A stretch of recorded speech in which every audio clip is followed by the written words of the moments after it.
Good morning, gardeners. It's Lauren from Till and Trowel, live here on a hot and humid Sunday morning. Going to show you my garden here today. I've been away for a week. I had a really busy week and it just didn't, I wasn't able to get up here, and boy, the garden needs some work. There's some stuff to do. There's some harvest, there's weeds, and there are some surprises. So I thought I'd share them with you. So let's start here on the western side of the plot. Okay, here are my peas. Peas. They are looking a little ratty, but otherwise hanging in there. Come to find out, I have a load of aphids on my peas, and I actually found that out last week. Or shouldn't say found that out. I researched it and it said, yep, looks like aphid damage.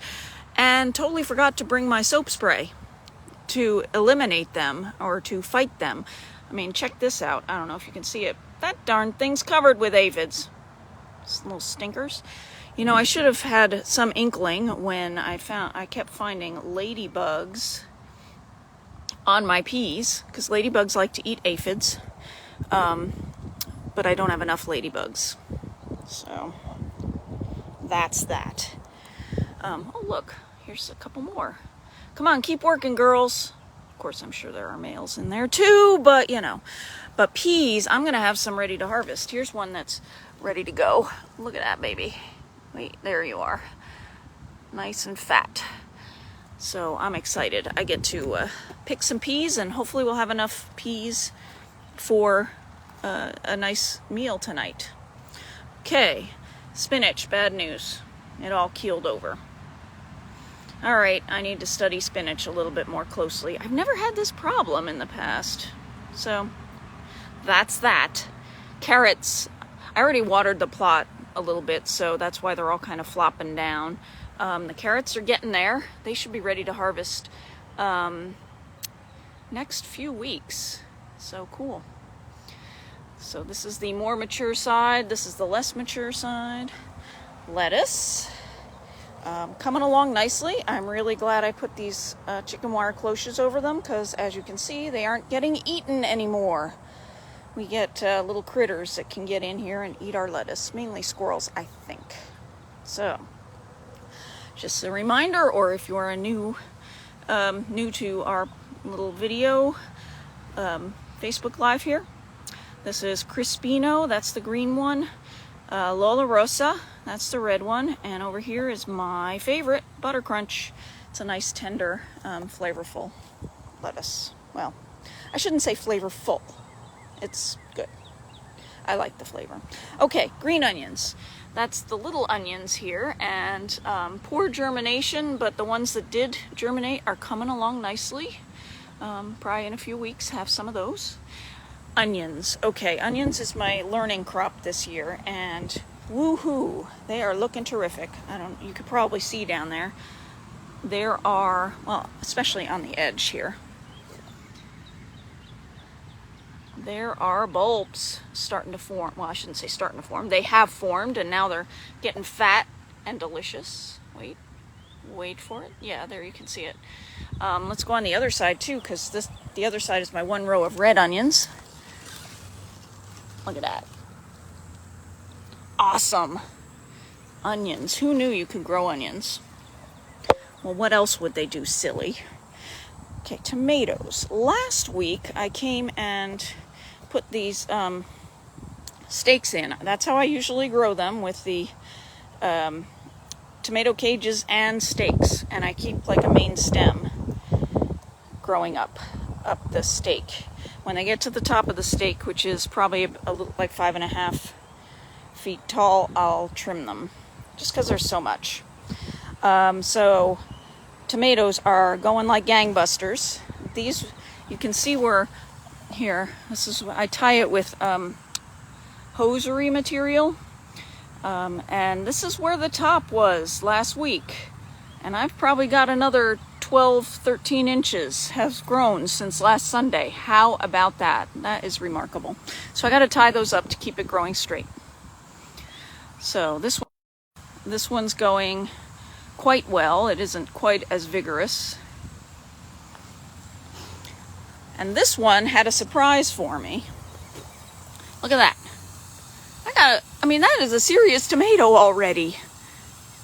I was not expecting that. I was expecting little baby ones, perhaps. So I was pleasantly surprised. Want to show you how I am watering.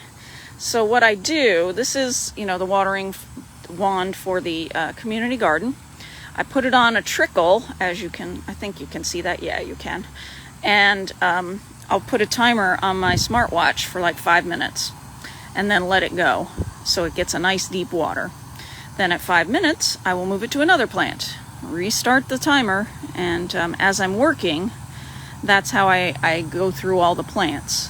I have 8 plants. 8 times 5 minutes is 40 minutes. I most definitely will have, will be working here that long because I don't know if you can see, there are weeds. I gotta pull them before they become a real big problem. Got weeds in my beets. Down the end here we got beets, and they are coming in well too. So this little tomato is called Sun Sugar, and I've got some little babies on it. Here's, wait, there you go. There, now you can see it. They're little tiny tomatoes. You know, with this kind of tomatoes, I might actually get tomatoes by July 4th. That is unusual here in Kansas City, but they've been liking the weather and really taken off, so woohoo! Okay, here are beets down the end. I'm glad that they're coming along so well. Hopefully we can pull a few soon. Let's see, when you can tell beets are ready to harvest when they start popping up on top. You can see kind of the beet popping up on the surface of the soil, but I don't see any yet. Oh, there's a bunch of pill bugs munching away at my beet here. Bad pill bugs. Stop it. We have a lot of milkweed here in the garden, and it'll pop up anywhere, so let me get rid of that. That's a weed. Here's the other side of the tomatoes. I also wanted to show you something here. So last week, as I said, I had tied up my tomatoes, and this one really took off and grew. Let's see. Oh, you can't see that. Hold on. There we go. And as I said, I use hosiery material, as you know, little strips of it to tie it up. This one I tied kind of tight, and the stem here has grown way too much, so I really need to take this one off. You know, hosiery material has some stretchiness to it, which is great, but you can get it too tight, and then it starts to dig into the tomato plant.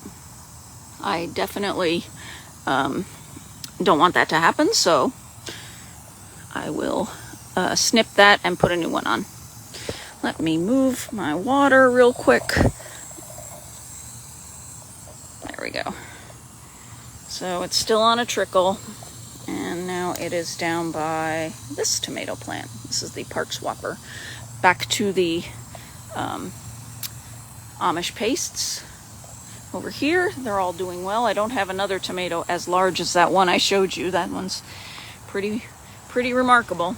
This little plant hasn't grown quite so much either. So, let's see. And there's my 8th tomato plant. Also in need of tying it up. Okay, you can see the onions from the other side starting to poke up out of the ground. Woohoo! And nothing else to say on this side. It's just the other side of the garden. So let's flip it around.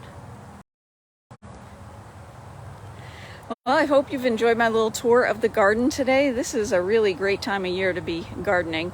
Your spring crops are coming in and you're starting to have some harvest, and the summer crops are really taking off now because it's gotten warm enough for them. Once again, I'm in Kansas City area, which is zone 6B. Yeah, 6B. I always forget that. I know it's zone 6, but I don't remember if it's A or B. So we're really getting into summer, and the summer crops. Excited for the peas too. Hopefully the flavor will be terrific. Do you have peas growing? I wonder. It's a great crop to grow. It's a lot of fun. Anyway, that's all I have for you today. Happy gardening. Nice to see you here, and I will see you next week.